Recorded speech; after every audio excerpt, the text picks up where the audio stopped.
The Adventures of Tom Sawyer, Chapter 33. Within a few minutes, the news had spread, and a dozen skiff-loads of men were on their way to McDougal's cave, and the ferryboat, well filled with passengers, soon followed. Tom Sawyer was in the skiff that bore Judge Thatcher. When the cave door was unlocked, a sorrowful sight presented itself in the dim twilight of the place. Injun Joe lay stretched upon the ground, dead, with his face close to the crack of the door, as if his longing eyes had been fixed, to the latest moment, upon the light and the cheer of the free world outside. Tom was touched, for he knew by his own experience how this wretch had suffered. His pity was moved, but nevertheless he felt an abounding sense of relief and security now, which revealed to him in a degree which he had not fully appreciated before how vast a weight of dread had been lying upon him since the day he lifted his voice against this bloody-minded outcast. Injun Joe's bowie knife lay close by, its blade broken in two. The great foundation beam of the door had been chipped and hacked through with tedious labor. Useless labor, too, it was, for the native rock formed a sill outside it, and upon that stubborn material the knife had wrought no effect. The only damage done was to the knife itself. But if there had been no stony obstruction there, the labor would have been useless still. For if the beam had been wholly cut away, Injun Joe could not have squeezed his body under the door, and he knew it. So he had only hacked that place in order to be doing something, in order to pass the weary time, in order to employ his tortured faculties. Ordinarily, one could find half a dozen bits of candle stuck around in the crevices of this vestibule, left there by tourists, but there were none now. The prisoner had searched them out and eaten them. He had also contrived to catch a few bats, and these also he had eaten, leaving only their claws. The poor unfortunate had starved to death. In one place, near at hand, a stalagmite had been slowly growing up from the ground for ages, builded by the water drip from a stalactite overhead. The captive had broken off the stalagmite, and upon the stump had placed a stone, wherein he had scooped a shallow hollow to catch the precious drop that fell once in every 3 minutes, with the dreary regularity of a clock tick, a dessert spoonful once in 24 hours. That drop was falling when the pyramids were new, when Troy fell, when the foundations of Rome were laid, when Christ was crucified, when the conqueror created the British Empire, when Columbus sailed, when the massacre at Lexington was news. It is falling now. It will still be falling when all these things shall have sunk down the afternoon of history and the twilight of tradition and been swallowed up in the thick night of oblivion. Has everything a purpose and a mission? Did this drop fall patiently during 5,000 years to be ready for this flitting human insect's need? And has it another important object to accomplish 10,000 years to come? No matter. It is many and many a year since the hapless half-breed scooped out the stone to catch the priceless drops. But to this day the tourist stares longest at that pathetic stone and that slow-dropping water when he comes to see the wonders of McDougal's cave. Injun Joe's cup stands first in the list of the cavern's marvels. Even Aladdin's palace cannot rival it. Injun Joe was buried near the mouth of the cave, and people flocked there in boats and wagons from the towns and from all the farms and hamlets for 7 miles around. They brought their children and all sorts of provisions and confessed that they had had almost as satisfactory a time at the funeral as they could have had at the hanging. This funeral stopped the further growth of one thing, the petition to the governor for Injun Joe's pardon.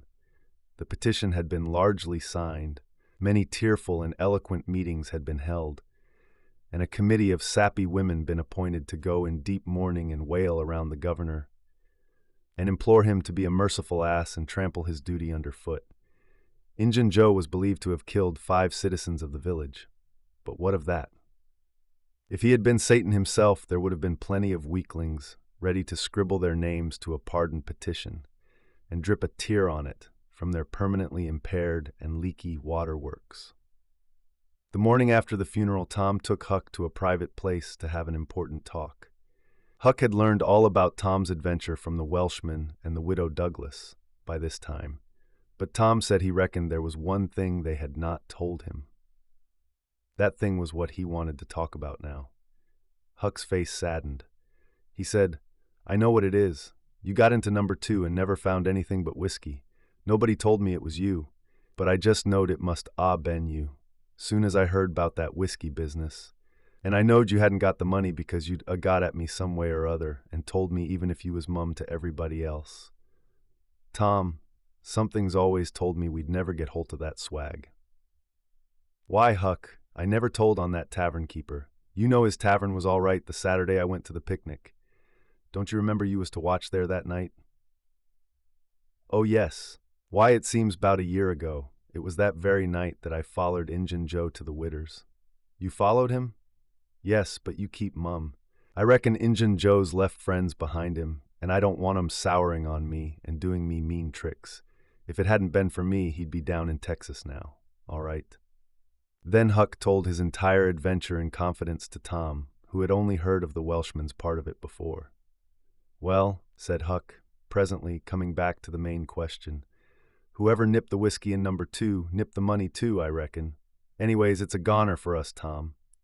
Huck, that money wasn't ever in number 2. What? Huck searched his comrade's face keenly. Tom, have you got on the track of that money again? Huck, it's in the cave. Huck's eyes blazed. Say it again, Tom. The money's in the cave. Tom, honest Injun now. Is it fun or earnest? Earnest, Huck, just as earnest as ever I was in my life. Will you go in there with me and help get it out? I bet I will. I will if it's where we can blaze our way to it and not get lost. Huck, we can do that without the least little bit of trouble in the world. Good as wheat. What makes you think the money's... Huck, you just wait till we get in there. If we don't find it, I'll agree to give you my drum and everything I've got in the world. I will, by jings. All right, it's a whiz. When do you say? Right now, if you say it. Are you strong enough? Is it far in the cave? I've been on my pins a little, 3 or 4 days now, but I can't walk more'n a mile, Tom. Least I don't think I could.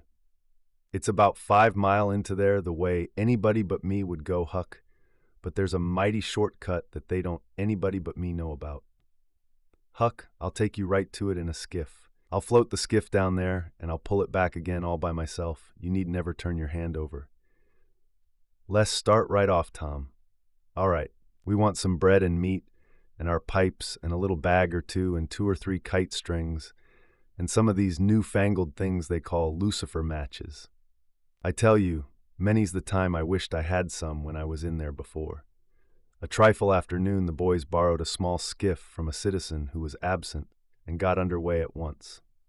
When they were several miles below Cave Hollow, Tom said, Now you see this bluff here looks all alike all the way down from the Cave Hollow. No houses, no wood yards, bushes all alike. But do you see that white place up yonder where there's been a landslide? Well, that's one of my marks. We'll get ashore now. They landed. Now, Huck, where we're a-standing, you could touch that hole I got out of with a fishing pole. See if you can find it. Huck searched all the place about and found nothing. Tom proudly marched into a thick clump of sumac bushes and said, Here you are. Look at it, Huck. It's the snuggest hole in this country. You just keep mum about it. All along I've been wanting to be a robber, but I knew I'd got to have a thing like this, and where to run across it was the bother. We've got it now, and we'll keep it quiet, only we'll let Joe Harper and Ben Rogers in, because of course there's got to be a gang, or else there wouldn't be any style about it. Tom Sawyer's gang, it sounds splendid, don't it, Huck? Well, it just does, Tom, and who'll we rob? Oh, most anybody. Waylay people, that's mostly the way. And kill them? No, not always. Hive them in the cave till they raise a ransom. What's a ransom? Money. You make them raise all they can, often their friends, and after you've kept them a year, if it ain't raised, then you kill them. That's the general way. Only you don't kill the women. You shut up the women, but you don't kill them. They're always beautiful and rich and awfully scared. You take their watches and things, but you always take your hat off and talk polite. They ain't anybody as polite as robbers. You'll see that in any book. Well, the women get to loving you, and after they've been in the cave a week or 2 weeks, they stop crying, and after that, you couldn't get them to leave. If you drove them out, they'd turn right around and come back. It's so in all the books. Why, it's real bully, Tom.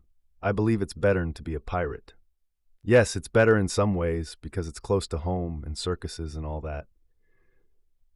By this time, everything was ready, and the boys entered the hole, Tom in the lead. They toiled their way to the farther end of the tunnel, then made their spliced kite strings fast and moved on. A few steps brought them to the spring, and Tom felt a shudder quiver all through him. He showed Huck the fragment of candlewick perched on a lump of clay against the wall, and described how he and Becky had watched the flame struggle and expire. The boys began to quiet down to whispers now, for the stillness and gloom of the place oppressed their spirits. They went on, and presently entered and followed Tom's other corridor until they reached the jumping-off place. The candles revealed the fact that it was not really a precipice, but only a steep clay hill 20 or 30 feet high. Tom whispered, "Now I'll show you something, Huck." He held his candle aloft and said, "Look as far around the corner as you can. Do you see that? There, on the big rock over yonder, done with candle smoke." "Tom, it's a cross! Now where's your number 2? Under the cross, hey? Right yonder's where I saw Injun Joe poke up his candle. Huck!" Huck stared at the mystic sign a while, and then said with a shaky voice, "Tom, let's get out of here." "What, and leave the treasure?" "Yes, leave it.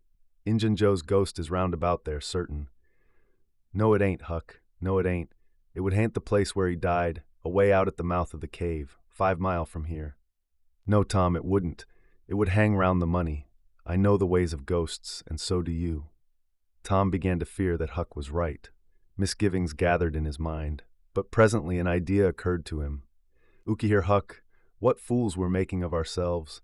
Injun Joe's ghost ain't a-gonna come around where there's a cross." The point was well taken.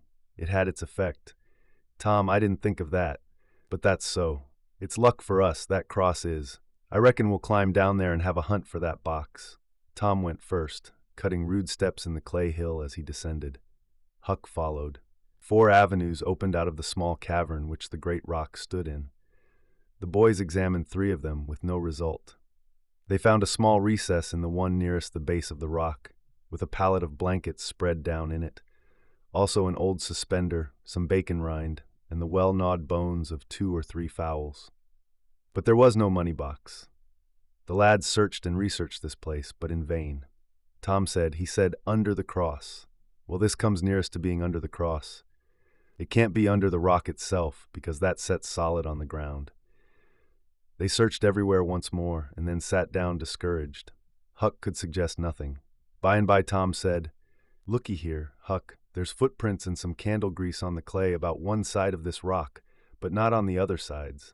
Now what's that for? I bet you the money I's under the rock." "I'm going to dig in the clay."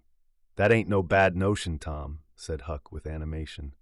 Tom's real Barlow was out at once, and he had not dug 4 inches before he struck wood. "Hey, Huck, you hear that?" Huck began to dig and scratch now. Some boards were soon uncovered and removed. They had concealed a natural chasm which led under the rock. Tom got into this and held his candle as far under the rock as he could, but said he could not see to the end of the rift. He proposed to explore. He stooped and passed under. The narrow way descended gradually. He followed its winding course first to the right, then to the left. Huck at his heels, Tom turned a short curve by and exclaimed, "My goodness, Huck, looky here!" It was the treasure box, sure enough, occupying a snug little cavern, along with an empty powder keg, a couple of guns in leather cases, 2 or 3 pairs of old moccasins, a leather belt, and some other rubbish well soaked with the water drip. "Got it at last," said Huck, plowing among the tarnished coins with his hand. "My, but we're rich, Tom." "Huck, I always reckoned we'd get it. It's just too good to believe, but we have got it, sure. Say, let's not fool around here. Let's snake it out. Let me see if I can lift the box." It weighed about 50 pounds. Tom could lift it, after an awkward fashion, but could not carry it conveniently. "I thought so," he said. "They carried it like it was heavy that day at the haunted house. I noticed that. I reckon I was right to think of fetching the little bags along." The money was soon in the bags, and the boys took it up to the cross rock. "Now, let's fetch the guns and things," said Huck. "No, Huck, leave them there. They're just the tricks to have when we go to robbing. We'll keep them there all the time, and we'll hold our orgies there, too. It's an awful snug place for orgies." "What orgies?" "I don't know, but robbers always have orgies, and of course we've got to have them, too. Come along, Huck, we've been in here a long time. It's getting late, I reckon. I'm hungry too. We'll eat and smoke when we get to the skiff. They presently emerged into the clump of sumac bushes, looked warily out, found the coast clear, and were soon lunching and smoking in the skiff. As the sun dipped toward the horizon, they pushed out and got under way. Tom skimmed up the shore through the long twilight, chatting cheerily with Huck, and landed shortly after dark. "Now, Huck," said Tom, "we'll hide the money in the loft of the widow's woodshed, and I'll come up in the morning, and we'll count it and divide, and then we'll hunt up a place out in the woods for it where it will be safe. Just you lay quiet here and watch the stuff till I run and hook Benny Taylor's little wagon. I won't be gone a minute." He disappeared, and presently returned with the wagon, put the 2 small sacks into it, threw some old rags on top of them, and started off, dragging his cargo behind him. When the boys reached the Welshman's house, they stopped to rest. Just as they were about to move on, the Welshman stepped out and said, "Hello, who's that?" "Huck and Tom Sawyer." "Good! Come along with me, boys, you're keeping everybody waiting. Here, hurry up, trot ahead, I'll haul the wagon for you. Why, it's not as light as it might be. Got bricks in it? Or old metal?" "Old metal. I judge so. The boys in this town will take more trouble and fool away more time hunting up 6 bits worth of old iron to sell to the foundry than they would to make twice the money at regular work. But that's human nature. Hurry along, hurry along." The boys wanted to know what the hurry was about. "Never mind, you'll see when we get to the Widow Douglas," Huck said with some apprehension, for he was long used to being falsely accused. "Mr. Jones, we haven't been doing nothing." The Welshman laughed. "Well, I don't know, Huck, my boy. I don't know about that. Ain't you and the widow good friends?" "Yes, well, she's been good friends to me anyway." "All right, then. What do you want to be afraid for?" This question was not entirely answered in Huck's slow mind before he found himself pushed, along with Tom, into Mrs. Douglas's drawing room. Mr. Jones left the wagon near the door and followed. The place was grandly lighted, and everybody that was of any consequence in the village was there. The Thatchers were there, the Harpers, the Rogerses, Aunt Polly, Sid, Mary, the minister, the editor, and a great many more, and all dressed in their best. The widow received the boys as heartily as anyone could well receive 2 such-looking beings. They were covered with clay and candle grease. Aunt Polly blushed crimson with humiliation and frowned and shook her head at Tom. Nobody suffered half as much as the 2 boys did, however. Mr. Jones said, "Tom wasn't at home yet, so I gave him up, but I stumbled on him and Huck right at my door, and so I just brought them along in a hurry." "And you did just right," said the widow. "Come with me, boys." She took them to a bedchamber and said, "Now wash and dress yourselves. Here are 2 new suits of clothes, shirts, socks, everything complete. They're Huck's. No, thanks. Huck. Mr. Jones bought one and I the other, but they'll fit both of you. Get into them. We'll wait. Come down when you are slicked up enough." Then she left.